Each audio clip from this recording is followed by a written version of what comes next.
그러면은 우리 정재영만 괜히 고생했네요. 그렇죠. 개고생하고 나머지 사람들은 또 처벌을 안 받게 되는 또 그런 결과. 그래도 골드분에서 좀 챙겨오지 않았을까요?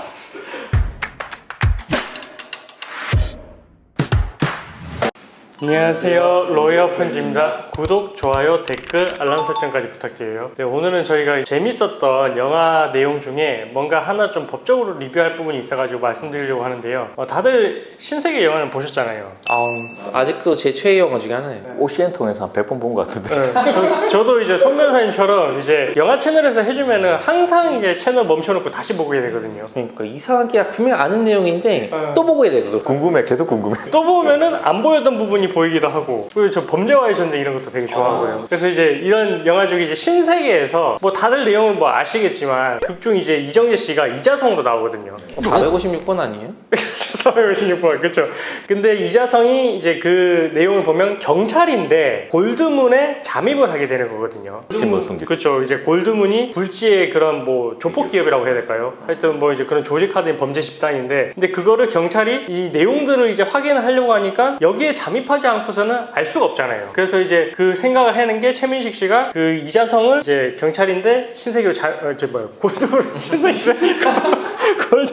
골드문으로 잠입시켜가지고 내용들을 빼내고 하는 그 내용인데, 근데 여기서 이제 문제가 되는 게 경찰인데 경찰이 이 조폭 같은 조직 집단에 들어가서 이렇게 활동을 하는 거, 결국 어떻게 보면 좀 어쩔 수 없이 범죄 집단에 가담을 하게 되고 그 안에서 뭔가 행위를 하게 될 것 같은데, 과연 이게 허용되는 것인가? 이런 게 보통 말하는 언더커버 뭐 이런 말도 많이 하잖아요. 함정수사. 네. 함정수사의 종류는 두 가지가 있어요. 기회 제공형 함정수사랑 범위를 유발하는 함정수사, 이 두 가지가 있는데, 보통 범위를 유발하는 함정수사는 안 된다고 하고 있어요. 네, 위법하다고 하고 있거든요. 그런데 이제 어쨌든 이자성이 이 골드문 조직에 위장을 해서 잠입하게 되는 거, 이것까지는 제가 봤을 때는 어쨌든 이 골드문 조직이 되게 조직적이고 폐쇄적이고 여기에 이제 잠입하지 않고서는 이 내용들을 끄집어낼 수 없는 그런 이제 자료들이 있고 이 집단을 처벌하기 위한 필요성이 있기 때문에 어느 정도 이 잠입을 하는 것까지는 허용되는 함정수사라고 볼 수가 있을 것 같아요. 그러면은 기회 제공형 그건 괜찮아요? 그렇죠. 기회 제공형 함정수사까지는 우리 판례에서도 이제 인정을 해주는 그런 이제 적법한 함정수사를 보고 있고, 그래서 이제 그 약간은 좀 경계선상이 있긴 하거든요. 이게 이 범위를 유발을 했는지 안 했는지. 그러면은 제가 저기 그 교대역 사거리에서 자판을 이렇게 열어가지고 거기다가 이제 필로폰 550원, 뭐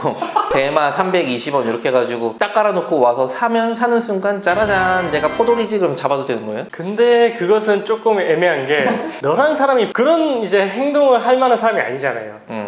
그러니까 너라는 사람의 직업도 중요하고 이제 어쨌든 뭐 어떻게 살아왔는지 이런 것도 비춰봐야 되는데, 거기서 걸리면은 나는 짜라잔 이러면서 이제 함정수사 할 목적이었어. 근데 안 걸리면은 이거 슈킹해서 내 돈. 이렇게 할 거 아니야? 좋은데? 그러니까 이렇게 될 수 있을까? 어쨌든 그 함정수사의 경계가 되게 애매하고 관계가 어떻게 되는지 이런 부분까지 종합적으로 다 검토를 하게 되거든요. 근데 어쨌든 이제 이자성이 들어가서 결국 이제 서열이 실질적으로 3위였나요? 3위라고 봐야 되나? 어쨌든 이제 그 황정민이 있고 박성웅이 있고 결국 이제 다 제거가 되고 이제 이자성이 이제 올라가는데, 근데 여기 이제 그 골드문의 수장이 되기까지 사실 이자성 아주 많은 개입을 했겠죠. 뭐 영화에 나오진 않지만, 근데 이제 그 과정에서 만약에 이자성이 하나의 조직원의 역할을 하면서 적극적으로 범죄 행위에 만약에 가담을 했다. 보면은 사실 이제 황정민 같은 경우도 이 숙청할 때 막 사람 죽이고 시멘트에 넣고 바다에 빠뜨리고. 근데 이거 사실은 이자성이 거의 했을 것 같잖아요. 걔가 안 했으면 걔가 죽었겠지. 그렇죠. 네. 그래서 이제 이 잠입을 한 데에서 나아가서 이런 이제 사람을 죽이는 이런 역할까지 가담을 하게 됐다면 이거는 함정수사의 범위를 벗어난 걸로 봐야 돼요. 그래서 이것까지 뭔가 정당화시켜가지고 뭐 이자성을 이제 책임을 면하게 해준다? 그렇게는 이제 보기는 어려울 것 같고, 이런 행동까지 나갔으면 이자성은 처벌 대상이 됩니다. 근데 이자성이 만약에 실제로 드럼통에 사람 담그고 이런 걸 안 했다고 하더라도 어쨌든 이제 범죄단체에 가입을 한 거잖아요. 네. 그럼 그 범죄단체에 다른 사람들이 한 그 죄를 다 이자성한테도 뒤집어 씌울 수 있잖아요. 그렇죠. 공범으로 보일 여지는 있죠. 네. 범죄단체 가입 정도가 아니라 그냥 아예 공범이 될 수도 있겠네. 그렇죠.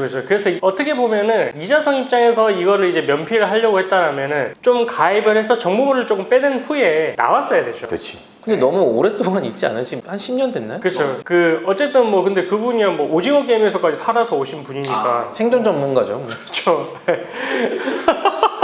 약간 서사가 지금 꼬였어. 그래서 어쨌든 이제 이자성이 이런 범죄인까지 나아갔다면 처벌 가능성이 있고 함정수의 범위를 벗어났다. 그럼 여기서 나아가서 이자성이 어쨌든 그 범죄 조직에 들어가서 정보를 이제 입수를 했어요. 범죄 이제 내용들을 입수를 해서 증거들을 넘겼겠죠. 경찰 조직에 넘겼는데 그러면은 결국 이제 양 옆에 있는 뭐 다른 이제 조직원들에 대해서 이제 수사가 들어가고 절차가 진행이 돼서 재판까지 넘어가서 쳐요. 그렇게 했을 때 그러면 이 사람들에 대해서는 다 처벌이 가능한가? 그럼 이제 그 증거를 수집했던 그 상황이 또 중요할 것 같아요. 만약에 이자성이 허용되는 범위를 넘어서서 위법하게 이제 함정 수사를 하는 과정에서 이제 얻어낸 증거고 그거를 토대로 해서 이제 이 양옆에 있던 다른 조직원들을 재판까지 넘기게 됐다. 그렇게 되면은 이 공소 제기 절차 자체가 법률 규정에 위반한 거기 때문에 이렇게 되면은 이제 공소 기각 판결이 나게 돼요. 그럼 실질적으로는 이 사람들에 대해서 처벌을 또 못하게 되는 게 되거든요. 그러면은 우리 정재영만 괜히 고생했네요. 그렇죠. 개고생하고 나머지 사람들은 또 처벌을 안 받게 되는 또 그런 결과. 그래도 골드분에서 좀 챙겨오지 않았을까요?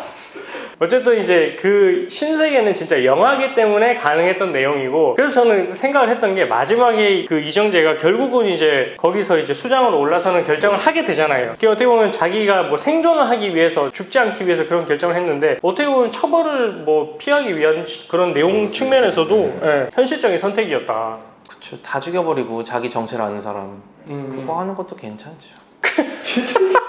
개처처럼 뭐야. 네, 어쨌든 오늘은 저희가 그 신세계 영화 관련해가지고 여기서 이제 함정수사라는 쟁점이 있어서 한번 말씀을 드려봤고요. 다음에 또 다른 영화에서 다음에는 범죄와의 전쟁 한번 준비 한번 해보시죠. 뭐 알겠습니다. 사실 근데 저도 이거 영상을 통해 기회를 빌어 말씀을 드리자면은 저는 원래 조폭인데 지금 변호사인 척 여기 들어와 있는 거예요.